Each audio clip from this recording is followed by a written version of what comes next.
Buenos días, pues estoy en mi patria porque estoy en Panamá. Tenemos el mismo cielo, las mismas angustias y además estoy en el Instituto Colombo Panameño, que ha tenido un desarrollo al unísono con el colombiano, y viendo al profesor Fábregas nos acordábamos de Davis Echandía, con Vicente Jimeno, en fin, con todos, recordando cuando se hizo el Código de Procedimiento Civil para Panamá. Bien, hago dos observaciones antes de empezar.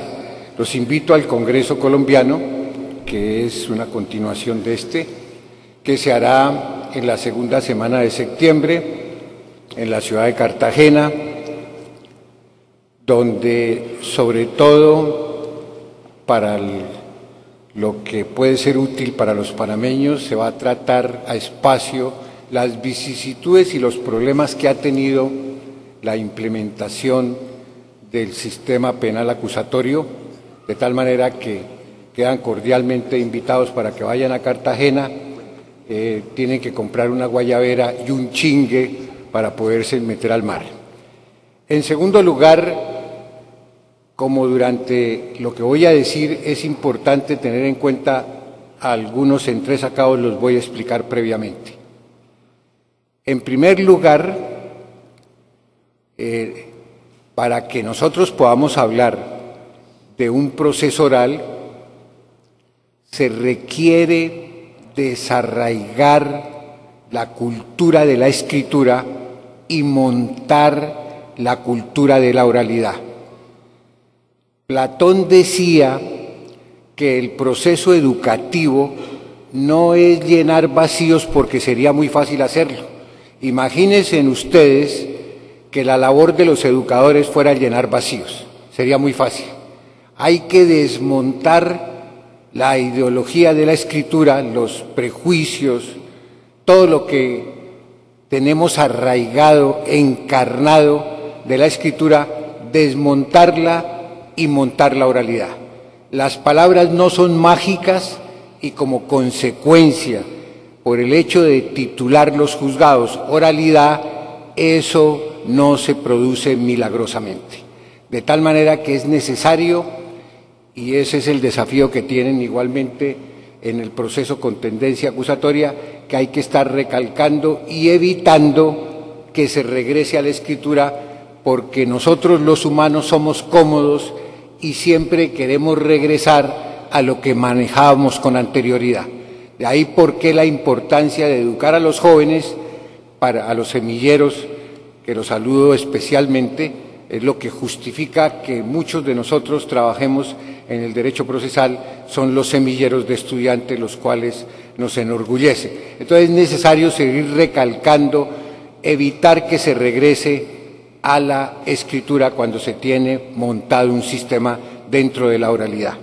Y la segunda observación es que cuando se consagran en los códigos, sobre todo de procedimiento civil, se consagra la posibilidad de decretar pruebas de oficio, se hace pensando en lo que nos enseñó Lacan.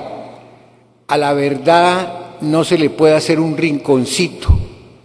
Uno no se puede adaptar a la verdad, porque la verdad empieza a echar raíces y a contaminar todo.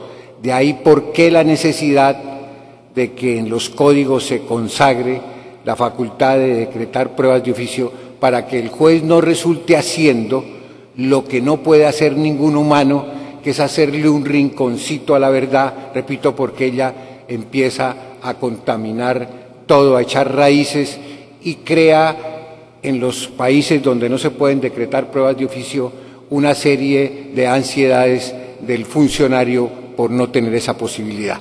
Muy bien.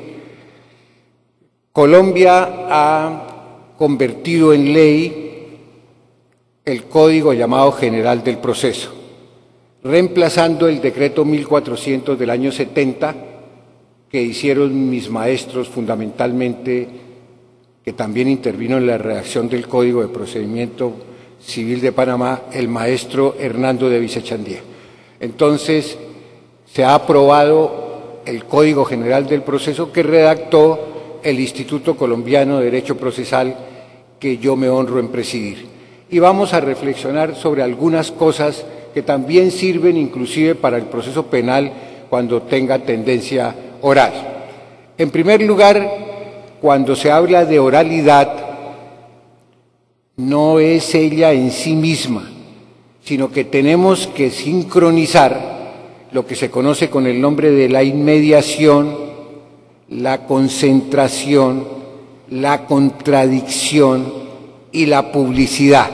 Es decir, que la oralidad por sí misma no tiene ninguna utilidad ni ninguna significación, sino que hay, perdónenme la expresión, que embutir todos esos conceptos e instituciones o principios cuando hablamos de la oralidad.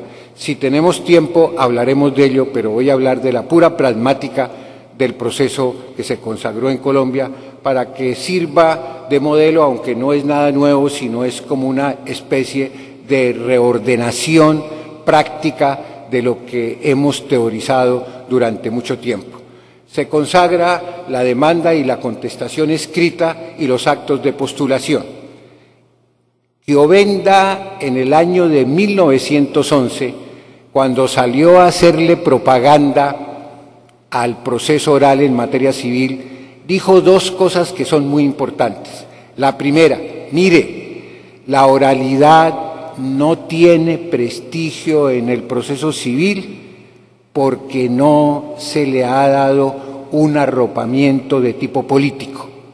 Hay que convertir el proceso oral en materia civil en un sustento político, es decir, que la gente entienda que no solamente el morbo y el espectáculo del proceso penal es importante, sino que la gente tiene derecho a saber en el evento que tenga reclamaciones civiles cómo lo va a hacer. Es decir, popularizar, volverlo tema político en el sentido filosófico de la palabra para que la gente lo arraigue y lo defienda. Y la segunda cosa que dijo, y esto va destinado a los jóvenes, dijo, mire, la escritura tiene que seguir cumpliendo la función que le corresponde en la época actual. Con los jóvenes hagamos la sustitución. ¿Qué diría Giovenda ahora? Mire, los medios electrónicos, las ayudas tecnológicas tienen que cumplir en el proceso oral la función que les corresponde ahora. Si en ese momento cultural la escritura era todo y tenía que seguir cumpliendo su función para que la oralidad pudiera funcionar, ahora esos medios electrónicos, los videos, toda la dotación de las salas de audiencias tienen que cumplir la función que les corresponde para que el proceso oral no termine siendo un proceso dictado o con un juez con una grabadora chirriquitica que le preste el hijo por ratos oyendo lo que sucedió en la audiencia. Eso no es proceso oral, eso es una vergüenza y eso no se va a invertir a la larga en un proceso rápido y eficaz. Entonces, eso es importante tenerlo en cuenta. Entonces decíamos que la demanda, la contestación serán escritas por ahora, pero una vez que se implementen los sistemas electrónicos, las ayudas electrónicas, pues la demanda, la contestación y los actos de postulación se harán a través de esos medios modernos de acuerdo con el momento cultural que nos correspondió vivir.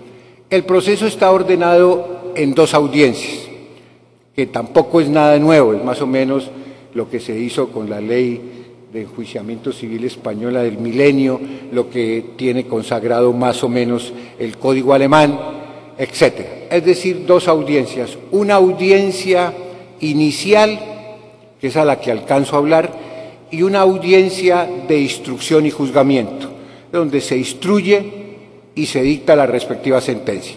Sin embargo, en la audiencia inicial se puede dictar sentencia cuando del interrogatorio de las partes, que ahora explicaré, del interrogatorio de las partes y del careo que el juez pueda hacer con respecto a las partes y de la fijación de los hechos, se llega a la conclusión de que no se necesitan más pruebas. Hecho eso, el juez corre traslado para alegar hasta por 20 minutos y procede a dictar la sentencia. Cuando se requieran practicar otras pruebas, entonces pasamos a la segunda audiencia, que es de instrucción y juzgamiento.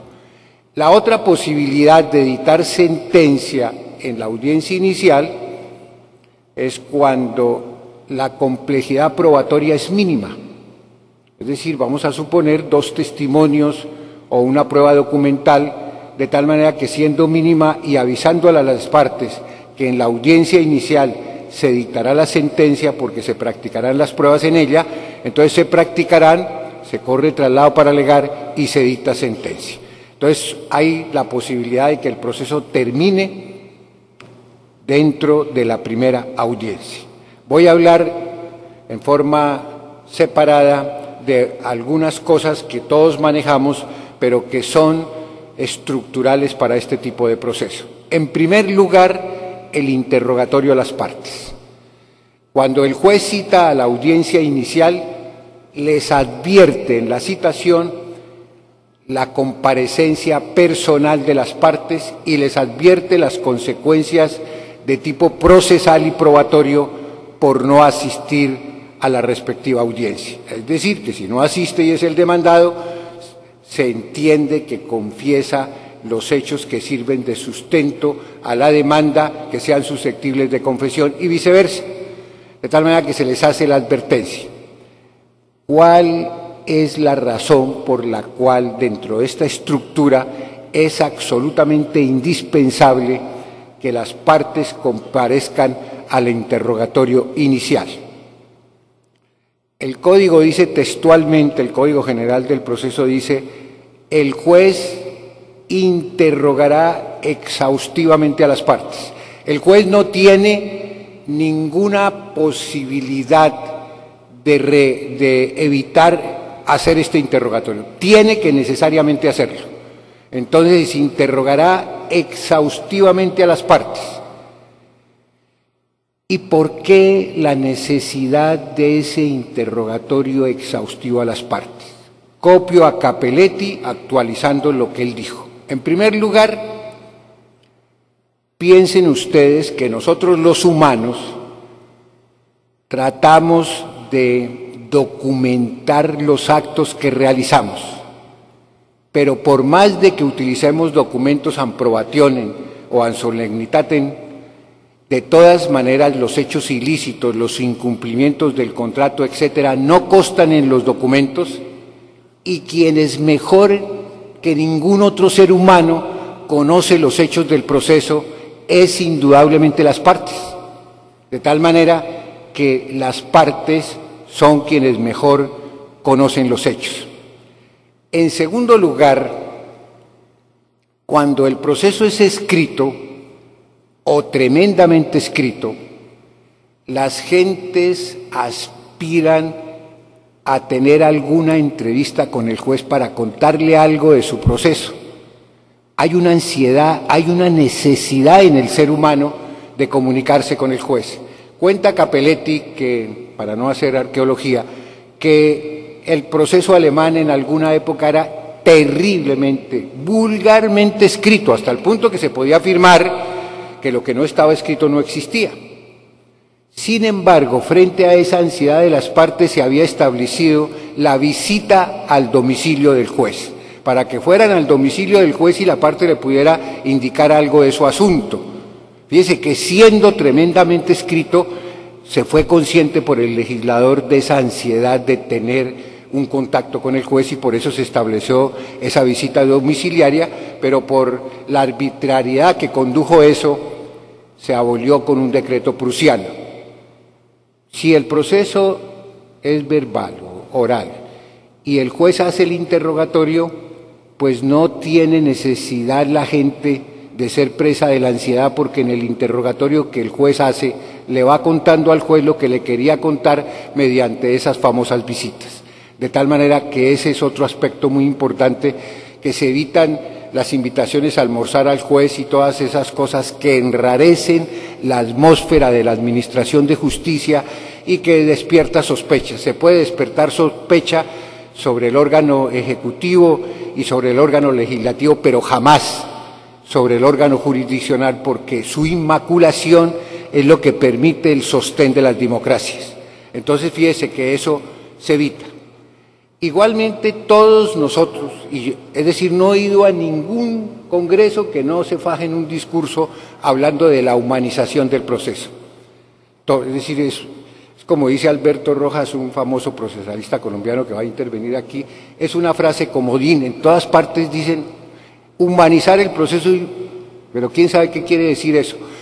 Con el interrogatorio a las partes se humaniza el proceso, para ponerme de acuerdo con esa frase cajón. ¿Y en qué sentido se humaniza? Que se va a descansar sobre los hechos, se van a averiguar los hechos para que sobre ellos se sustente la sentencia. Y si nosotros logramos averiguar la verdad de los hechos y sustentamos la sentencia, esa sentencia fundada en la verdad se invierte a la larga en paz con justicia social. Eso es lo que significa humanizar el proceso. ¿Y qué otra cosa? Si ustedes piensan, y quiero que así lo hagan, como ruego, en el tema genérico testimonio de parte, cuando el juez hace el interrogatorio a las partes, ese interrogatorio, las preguntas que el juez puede hacer, no tienen la agresividad que tiene la pregunta que hace la parte, porque si uno cita a la contraparte es para sonsacarle, en el mejor sentido del vocablo, la confesión. En cambio, aquí el juez con el interrogatorio puede lograr que la persona narre hechos que le causen perjuicio o que beneficien a la contraparte, que será confesión, pero también que narre hechos que lo puedan favorecer. Es decir, el llamado testimonio de parte. Y ese testimonio de parte se valorará de acuerdo con las reglas de la sana crítica y de acuerdo con los demás medios de prueba. ¿Por qué tenemos que desperdiciar el testimonio de la parte cuando lo favorece?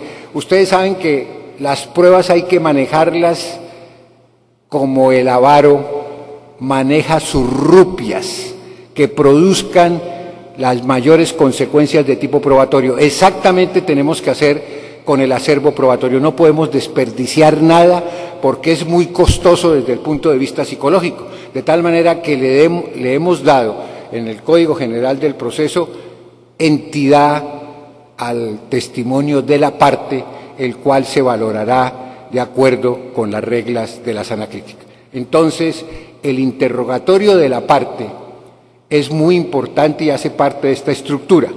Igualmente, el juez podrá hacer careos. El careo no es un nuevo medio probatorio, es un método para averiguar la verdad, pero supone un juez ágil no físicamente sino mentalmente, para que el punto que sea susceptible de discusión, el juez lo ponga de presente a las partes. Vamos a suponer que estamos en un proceso de simulación y ustedes saben que como los humanos, y hay que presumirlo así, celebran contratos reales, serios, pues la carga de demostrar, por ejemplo, que no se pagó el precio, dentro de la noción clásica de la carga de la prueba, le corresponde a quien está diciendo que no se pagó el precio, pero le queda muy difícil. En cambio, el juez en el careo, que lo hace de oficio porque es de la estructura del proceso, le preguntará al presunto vendedor, a ver, ¿el señor le pagó el precio? No. ¿Usted pagó el precio? Sí. Ah, bueno, cuénteme cómo lo pagó y de una vez distribuyo la carga de la prueba y le digo, si dice que lo pagó con unos cheques, etcétera, me trae los cheques, los comprobantes que pagó el precio y lo va repartiendo ahí. Por razones de tiempo, pues no profundizaré eso, pero lo digo ahí de una vez. Entonces el juez ahí en la audiencia, mirando a quién le queda más fácil probar un determinado hecho, no a quién le corresponde dentro de la noción rabiosamente liberal, sino a quién le queda más fácil, de una vez ahí en el diálogo con las partes va distribuyendo la carga de la prueba. Porque miren esto, piénsenlo despacio, no hay un proceso más democrático que el proceso oral, que aspira a la verdad y que aspira a construir la inferencia probatoria con las partes, con la colaboración de las partes, porque a continuación de que termine, si es que hace el careo, va fijando los hechos. Va diciendo entonces, de acuerdo con esto, quedó fijado que se pagó el precio o que no se pagó según sea el caso, y qué hechos ustedes aceptan como probados con el fin de achicar el objeto de prueba, porque los hechos que se admitan, que resulten probados, pues hacen que las pruebas encaminadas a probar esos hechos devengan en inútiles o superfluas y como consecuencia no se practicarán y queda achicado el debate probatorio a lo que efectivamente sea objeto de discusión. Pero quiero venderles la idea. La oralidad aspira a la verdad, aspira a la democracia, construyendo el juez con las partes presentes y su colaboración, eso que nosotros llamamos la conjetura, la inducción, deducción, con ellas, con su colaboración. Eso humaniza y engrandece el proceso, pero se requiere un juez que le encante este tipo de trabajo. Y así entonces, una vez que se termina esto, pues volvemos al mismo cuento anterior, que si no hay más pruebas que practicar en la audiencia inicial, corremos traslado para alegar y dictamos sentencia. Si algunos hechos no quedaron probados, se necesita practicar, por ejemplo, una prueba pericial o a realizar una inspección judicial, entonces pasamos a la segunda audiencia, que será de instrucción y juzgamiento. Pero me regreso para esto. Habrá algunas dificultades como son estas, que las quiero poner de presente. En primer lugar, intentar la conciliación. El juez mirará en qué momento intentará la conciliación. Pero teniendo en cuenta esto, que nosotros no podemos, como demócratas, alinear el proceso civil al lado de la mediación, el arbitramiento, el amigable componedor. Porque yo no sé por qué los profesores optaron por decir que el proceso civil es para dirimir conflictos. Eso es un error. El proceso civil es para darle la razón, como nos enseñó Chiovenda, a quien tiene el derecho desde el punto de vista del derecho sustantivo. Otra cosa es que intentemos la conciliación, pero no podemos caer en esa corriente ideológica y filosófica que arropa el proceso civil, el poderoso mecanismo que el hombre ideó para dirimir los conflictos en el mejor sentido del vocablo, es decir, con sustento en que se le da la razón a quien la tiene desde el punto de vista del derecho sustantivo. Pero eso no quiere decir que el juez no intente la conciliación y mirará en qué oportunidad lo hace. Por ejemplo, si ya se han evacuado algunas pruebas, ya ha hecho el interrogatorio, puede intentarlo ahí, porque las partes sabrán o intuirán más o menos cuál puede ser el resultado de la sentencia y puede que resulte productiva la conciliación que el juez intente sin desacreditar el órgano judicial, y cuando las partes tengan fórmulas, el juez las va limando, las va acercando a fin de lograr lo que se está proponiendo, que es la conciliación. Y la otra dificultad que se nos puede presentar es con respecto a la suspensión de la audiencia. El Código prevé que el proceso no puede durar más de un año, no puede durar más de un año. Y entonces la suspensión de las audiencias, aspiramos a que funcione, se ha organizado en dos formas. Una suspensión que se peticiona antes de que se practique la audiencia. Vamos a suponer que señalamos para 10 días, dentro de 10 días la audiencia, y una de las partes presenta una disculpa para no asistir. Entonces, si el juez acepta la disculpa, entonces señalará una nueva audiencia dentro de los 10 días siguientes. Esa no tiene mayores dificultades. La que tiene dificultades es la siguiente. Nosotros hemos dicho ya con anterioridad aquí que a la audiencia inicial se cita a las partes para que absuelvan los interrogatorios, para que, si es el caso, se practique el careo, para que entre ellas se hagan interrogatorios, y el juez lo advierte.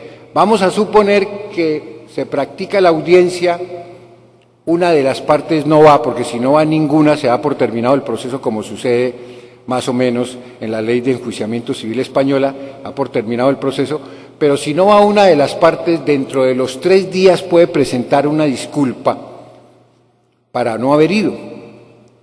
Y si la disculpa se acepta, se le quitan las consecuencias de tipo procesal y probatorio y se le advierte que tiene que ir al interrogatorio a la segunda audiencia, la de instrucción y juzgamiento. Observen que ahí nos va a alongar el proceso, nos va a incomodar el proceso porque tendremos que hacer el interrogatorio no al inicio de la audiencia, de esta audiencia inicial, sino en la audiencia de instrucción y juzgamiento. Entonces, ¿qué se ha previsto? Como nosotros no podemos decir en un auto, estas partes no tienen derecho a enfermarse, no tienen derecho a tener vicisitudes, sino que tenemos que reconocer que es un proceso dirigido a los humanos que se pueden enfermar. Entonces hemos establecido, o se ha establecido en el código, que solamente se aceptará la causal por fuerza mayor o caso fortuito. Y dentro de los deberes del juez está, y hay que recalcarlo, ratificar, la palabra que utiliza es ratificar, si eso es cierto, por el medio más expedito. Si nosotros aspiramos a tener salas de audiencias con toda la tecnología, el juez puede utilizar el teléfono. Ratificar significa averiguar, mirar todo. Y si eso significa averiguar, mirar todo, significa que cuando se presente la disculpa hay que contar todo, que me intervinieron quirúrgicamente, que me recortaron la nariz, en fin, lo que le hayan hecho a la persona, y el juez verificará por el medio más expedito, por ejemplo con el teléfono, cualquier otra cosa dirá, teléfonos que se autorizará a grabar, y interrogará a esa persona, porque si no implantamos la ética en el proceso, y nosotros los abogados debemos tener en cuenta que el Poder Judicial está integrado, no solamente por la gente que está dentro de la baranda, como se acostumbra a decir, sino por los abogados. Aunque no hagamos parte pragmáticamente del Poder Judicial, sí hacemos parte de él. Y entonces hay que implantar la ética, que efectivamente hay una causal de fuerza mayor o caso fortuito para no haber ido a la audiencia, porque eso va a alongar el proceso. Y como el juez, si nosotros logramos venderle la idea a los jueces de que fallen en un año, van a ser muy rigurosos en exigir esta calidad de prueba, porque el año le sigue contando. Van a ser muy rigurosos y además porque el hecho de que no vaya a la audiencia es prácticamente una confesión y se dictará sentencia con base en eso de que la parte no fue a la audiencia correspondiente. Si le acepta la disculpa, pues le quita las consecuencias de tipo procesal y probatorio y le advierte que tiene que ir a la audiencia de instrucción y juzgamiento. No, en la audiencia de instrucción y juzgamiento pues se practicarán las pruebas, pero no tengo el tiempo para ponerme a explicar todo eso porque sería muy largo, pero voy a hacer unas reflexiones. En primer lugar, se consagraron las cargas dinámicas, o lo que la gente llama las cargas dinámicas.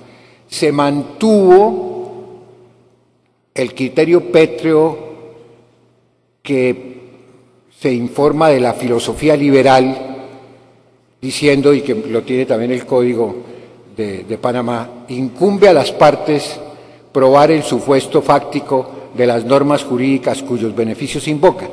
Ese artículo es redactado sobre el más rabioso liberalismo filosóficamente hablando.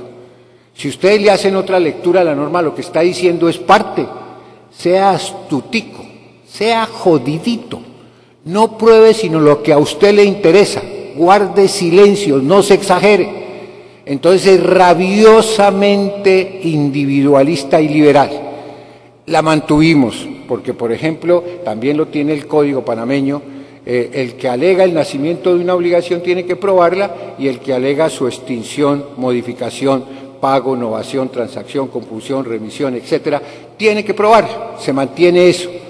Pero en determinados casos, pues a las personas les queda muy difícil probar un hecho, como en el ejemplo que utilicé de la simulación. ¿Cómo diablos pruebo yo que el señor no pagó? Piénselo. a él le queda más fácil probar que pagó porque está diciendo que pagó, y si pagó le queda más fácil.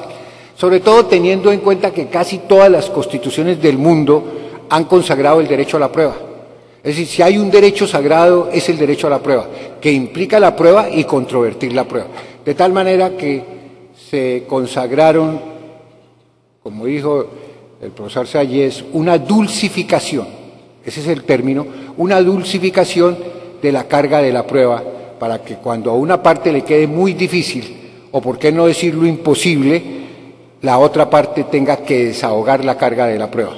Porque si ustedes piensan que yo tengo derecho a la prueba, es porque puedo acceder a él fácilmente, no tengo por qué realizar actos de proeza o heroicos para conseguir la prueba. De tal manera que se consagró eso y el juez, y como la crítica que había es que se sorprende a la parte en la sentencia, pues aquí no va a haber ese problema, porque el juez, en el momento que hace el interrogatorio a la parte, le puede decir, usted me trae las pruebas que acrediten eso que está afirmando. O en el momento de decretar las pruebas, en la audiencia de instrucción y juzgamiento dirá, la parte tal me tiene que traer tal prueba, teniendo en cuenta los criterios que hemos explicado con anterioridad, es decir, la dulcificación de la carga de la prueba a quien le queda más fácil. Y otra cosa que se dijo en el código, que es muy importante, es que se mantuvo la obligación deber del juez de decretar pruebas de oficio. De tal manera, con una diferencia, que se le permite a la parte controvertir esa prueba que el juez decreta de oficio. Que esa era la crítica que había, que se le violaba el derecho a las partes, entonces ahora se le permite a las partes que puedan controvertir las pruebas. Voy a respetar el tiempo porque yo sería el único que no me lo puedo poner de ruana, porque hago parte pues de todo eso que hemos organizado con tanto esfuerzo y que me consta todas las dedicaciones del profesor Zamorano y de todo su equipo, de tal manera que sería yo el menos legitimado y el más vergonzoso de los violadores. Les agradezco su atención y buena suerte.